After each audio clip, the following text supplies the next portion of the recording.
Hello friends, welcome to my channel. आज हम लोग पढ़ेंगे पॉलीज एक्सक्लूजन प्रिंसिपल। तो पॉलीज एक्सक्लूजन प्रिंसिपल जो है वो हम इलेक्ट्रॉनिक कन्फिगरेशन में पढ़ते हैं, जो कि बेस्ड है 3 प्रिंसिपल्स पे। नंबर फर्स्ट है अफवॉज प्रिंसिपल, सेकंड है पॉलीज एक्सक्लूजन प्रिंसिपल जो कि हम आज देखेंगे, एंड थर्ड है होम्स रूल। तो पिछले वीडियो में हम लोगों ने अफवॉज प्रिंसिपल के बारे में पढ़ा था, एंड इस वीडियो में हम पॉलीज एक्सक्लूजन प्रिंसिपल के बारे में पढ़ेंगे। तो बेसिकली पॉलीज एक्सक्लूजन प्रिंसिपल में हमें बताया गया है कि किसी भी ऑर्बिटल में कितने इलेक्ट्रॉन होंगे और वो किस डायरेक्शन में होंगे, उनके क्वांटम नंबर्स क्या होंगे, मैक्सिमम कितने इलेक्ट्रॉन हम फील कर सकते हैं। तो इसके बारे में हम पॉलीज एक्सक्लूजन प्रिंसिपल में पढ़ते हैं। तो चलिए देखते हैं। से how to fill electron in orbital, कैसे ऑर्बिटल को फील करते हैं, कैसे इलेक्ट्रॉन को फील करते हैं ऑर्बिटल में। In orbital maximum 2 electron can be filled but with opposite spin. हम मैक्सिमम किसी ऑर्बिटल में 2 इलेक्ट्रॉन फील कर सकते हैं, लेकिन वो भी जो 2 इलेक्ट्रॉन होंगे वो अपोजिट डायरेक्शन में होंगे, अपोजिट स्पिन में होंगे। Next in an atom no 2 electron can have all 4 quantum numbers same. किसी भी 2 इलेक्ट्रॉन का जो चारों क्वांटम नंबर होते हैं वो सेम नहीं होते हैं।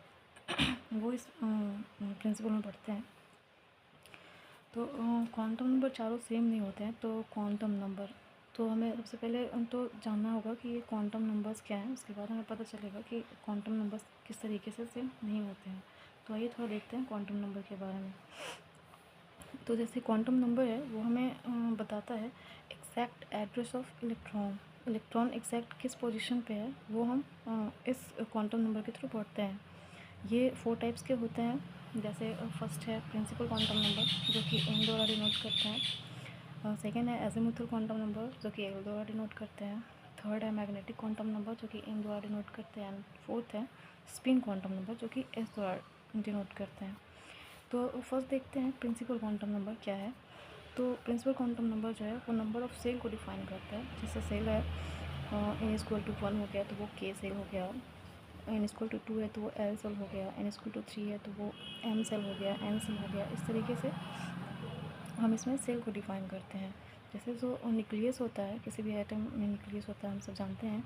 तो उसके जो सबसे नज़दीक में होते हैं वो जो प्रिंसिपल क्वांटम नंबर है वो n1 होता है जो कि k सब सेल होता है। फिर उसके बाद जाते हैं तो n इक्वल टू 2 जो कि l सब सेल होता है, l सेल होता है।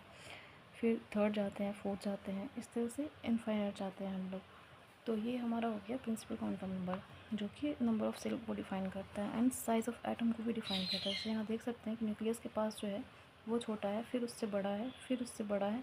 तो ये जो है साइज़ को भी डिफ़ाइन करता है प्रिंसिपल क्वांटम नंबर। और ये इंटीजर्स में होते हैं, फ्रैक्शन में नहीं होते हैं, पॉजिटिव नेगेटिव इस तरीके से नहीं होते हैं। ये इंटीजर्स में होते हैं 1 to इनफाइनाइट तक। ओके, इसी से हम लोग ये फाइंड करते हैं कि किसी भी ऑर्बिटल में हम मैक्सिमम नंबर ऑफ़ इलेक्ट्रॉन कितना फील कर सकते हैं, कितना होगा। तो maximum number of electron find करने के लिए एक फॉर्मूला है जो कि है 2n²। देख सकते हैं 2n²। इस तरीके से हम फाइंड करते हैं कि मैक्सिमम नंबर ऑफ़ इलेक्ट्रॉन कितना होगा। अगर हम प्रिंसिपल क्वांटम नंबर अगर n इक्वल टू अगर वैल्यू हम 1 लिखें तो वो k सब सेल होगा। यहाँ देखिए k सब सेल होगा, k सेल होगा। तो इसमें अगर हम कहें k सेल जो कि न्यूक्लियस के पास है, तो इसमें कहेंगे मैक्सिमम नंबर ऑफ़ इलेक्ट्रॉन कितना होगा। तो n इक्वल टू अगर हम 1 लेते हैं k सेल, तो उसका यहाँ n का वैल्यू यहाँ पे हम 1 पुट कर देंगे तो हमारा मैक्सिमम नंबर ऑफ़ इलेक्ट्रॉन कितना आ जाएगा, 2 आ जाएगा। अगर हम n इक्वल टू 2 लेते हैं, न्यूक्लियस के पास अगर थोड़ा आगे बढ़ते हैं 2 लेते हैं यानी l सेल लेते हैं, तो ये हमारा यहाँ पे जो मैक्सिमम नंबर ऑफ़ इलेक्ट्रॉन आ जाएगा वो 8 हो जाएगा। तो इस तरीके से हम प्रिंसिपल क्वांटम नंबर फाइंड करते हैं। फिर आते हैं एजीमुथल क्वांटम नंबर के बारे में पढ़ते हैं। तो एजीमुथल क्वांटम नंबर जो है वो रिप्रेजेंट करता है सब सेल को और शेप ऑफ ऑर्बिटल को रिप्रेजेंट करता है। जैसे कि देखते हैं एजीमुथल क्वांटम नंबर है वो डिनोट करते हैं स्मॉल l से। तो अगर l का वैल्यू 0 है तो वो s सब सेल होगा और उसका जो साइज़ होगा वो स्फेरिकल होगा। इस तरीके से अगर l इक्वल टू 1 है तो वो p सब सेल होगा और उसका जो शेप होगा वो डम्बल होगा। अगर l इक्वल टू 2 है तो वो d सब सेल होगा और डबल डम्बल उसका शेप होगा। अगर 3 होगा तो वो f सब सेल होगा और वो कॉम्प्लेक्स होगा।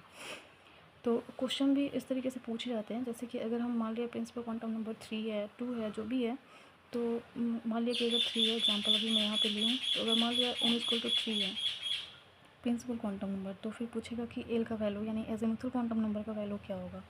तो हम इस तरीके से फाइंड करते हैं, 0 से स्टार्ट करते हैं। तो 3 तक अगर जाएंगे तो 0, 1 और 2, ये टोटल कितने हो गए, एक 0 हो गया, एक और एक 1 और एक 2, 1, 2 और 3, ये 3 हो गया। 0 जो है वो S को इंडिकेट करता है, 1 जो है P को इंडिकेट करता है और 2 जो है D को इंडिकेट करता है। तो इस तरीके से हम एल का वैल्यू फाइंड करते हैं। नेक्स्ट है magnetic quantum number. Magnetic quantum number को स्मॉल m से डिनोट करते हैं, जो कि ओरिएंटेशन ऑफ ऑर्बिटल को रिप्रेजेंट करता है, एंड नंबर ऑफ ऑर्बिटल कितने होते हैं वो रिप्रेजेंट करता है -L से +L तक। और एस का जो m होता है यानी एस का जो मैग्नेटिक क्वांटम नंबर होता है वो 0 होता है। जैसे देखिए, अगर हम L इक्वल टू 1 लेते हैं तो वो पी सब सेल को इंडिकेट करता है। अगर एल इक्वल टू 1 लेते हैं तो वो पी सब सेल को इंडिकेट करता है। उसका जो ऑर्बिटल होता है वो इस तरीके से 3 होता है उसका ऑर्बिटल, और उसका जो मैग्नेटिक क्वांटम नंबर है वो इस तरह से रिप्रेजेंट करते हैं। जो बीच में है उसको यहाँ पे 0 लिखते हैं, और उसके बाद फिर जो इधर है ये यहाँ माइनस होगा, -1, और यहाँ है +1, इस तरीके से। फिर अगर और जैसे डी सब सेल अगर हम लेते हैं, डी सब सेल लेते हैं तो इसका 5 ऑर्बिटल होता है, जैसे कि हम लोग देख रहे हैं 1, 2, 3, 4 और 5। तो यहाँ जो बीच का है यानी ये 2 ले लेते हैं और ये 2 ले लेते हैं। बीच का ये जो है यहाँ से हम 0 से स्टार्ट करते हैं, तो ये यहाँ -1 हो जाएगा, ये -2 हो जाएगा, और 0 से यहाँ करेंगे तो ये +1 होगा और ये +2 होगा। इस तरह से इस सब सेल का अगर लेंगे तो उसमें 7 ऑर्बिटल होते हैं, और 7 ऑर्बिटल जैसे बनाते हैं, देखिए एक सब सेल है 1, 2, 3, 4, 5, 6 एंड 7। तो यहाँ देखिए 7 है तो 3 का इधर ले लेते हैं और 3 का इधर ले लेते हैं, बीच में ये बच गया तो यहाँ से 0 से स्टार्ट करेंगे। अब यहाँ हो गया ये -1, -2, इधर -1, -2 और ये -3। यहाँ से करेंगे तो ये +1 हो जाएगा, +2 हो जाएगा और ये +3 हो जाएगा। तो ये इस तरीके से ये जो नंबर्स हैं ये मैग्नेटिक क्वांटम नंबर को इंडिकेट करते हैं। मैग्नेटिक क्वांटम नंबर इस तरीके से निकालते हैं। नेक्स्ट है हमारा स्पिन क्वांटम नंबर। तो स्पिन क्वांटम नंबर जो है उसको स्मॉल s से रिप्रेजेंट करते हैं। तो स्पिन क्वांटम नंबर जो है वो रोटेशन ऑफ इलेक्ट्रॉन को रिप्रेजेंट करता है, डायरेक्शन ऑफ इलेक्ट्रॉन को रिप्रेजेंट करता है कि जो इलेक्ट्रॉन एक ऑर्बिटल में फील करते हैं, 2 इलेक्ट्रॉन एक ऑर्बिटल में जो 2 इलेक्ट्रॉन होते हैं फील करते हैं वो किस डायरेक्शन में होंगे, तो वो हमें स्पिन क्वांटम नंबर से पता चलता है। अब जैसे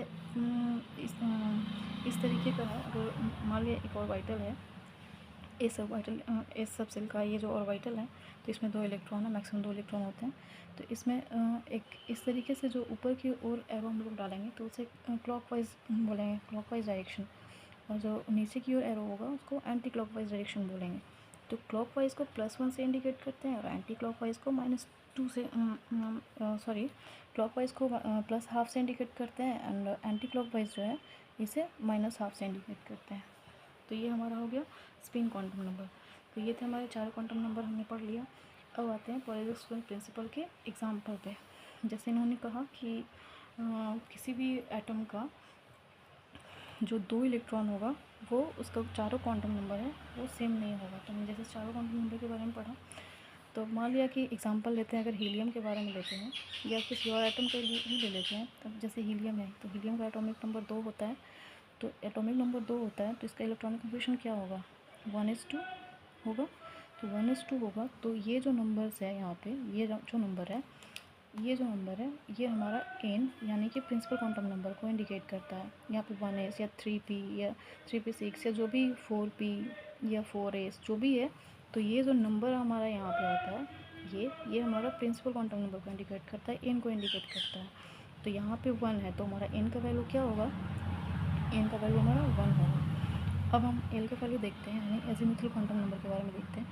तो n का वैल्यू 1 होता है तो l का वैल्यू क्या होता है, l का वैल्यू 0 होता है। 0 से स्टार्ट करते हैं, हमें पता है कि अगर n इक्वल टू 2 है तो l का वैल्यू क्या होगा, हम 0 से स्टार्ट करते हैं तो 0 और 1, एक ये 2 को हो गया ना, यहाँ n इक्वल टू 2। तो इस तरीके से अगर n इक्वल टू 3 है तो l का वैल्यू क्या होगा, l का वैल्यू हो जाएगा 0, 1 एंड 2। इस तरीके से। अभी हमारा n का वैल्यू 1 है, तो n का वैल्यू हमारे यहाँ 1 है, तो l का वैल्यू क्या होगा 0, क्योंकि 0 से स्टार्ट करते हैं तो एक ही है, तो यहाँ पे 0 होगा। तो इसके लिए भी वही होगा, l इक्वल टू 0। फिर अगर मैग्नेटिक क्वांटम नंबर की बात करें, तो मैग्नेटिक क्वांटम जैसे हमने पढ़ा कि जो s का मैग्नेटिक क्वांटम नंबर होता है वो 0 होता है। तो ये एस सब सेल है, तो इसका भी मैग्नेटिक क्वांटम नंबर 0 और इसका भी मैग्नेटिक क्वांटम नंबर 0, क्योंकि ये सब सेल है। अब आते हैं स्पिन क्वांटम नंबर की ओर। स्पिन क्वांटम नंबर एस जो है, जैसे कि इसमें 2 इलेक्ट्रॉन है, एस सब सेल में 2 इलेक्ट्रॉन मैक्सिमम हो सकता है। तो ये क्लॉकवाइज डायरेक्शन में है, तो क्लॉकवाइज डायरेक्शन में हम प्लस हाफ रखते हैं। ये देखिए, सॉरी, तो ये जो है ऑर्बिटल है, इसमें 2 इलेक्ट्रॉन है, तो ये जो है इलेक्ट्रॉन ये क्लॉकवाइज डायरेक्शन में है, जो कि प्लस हाफ से इंडिकेट करते हैं, और ये जो है वो एंटी क्लॉकवाइज में है, जो कि माइनस हाफ से इंडिकेट करते हैं।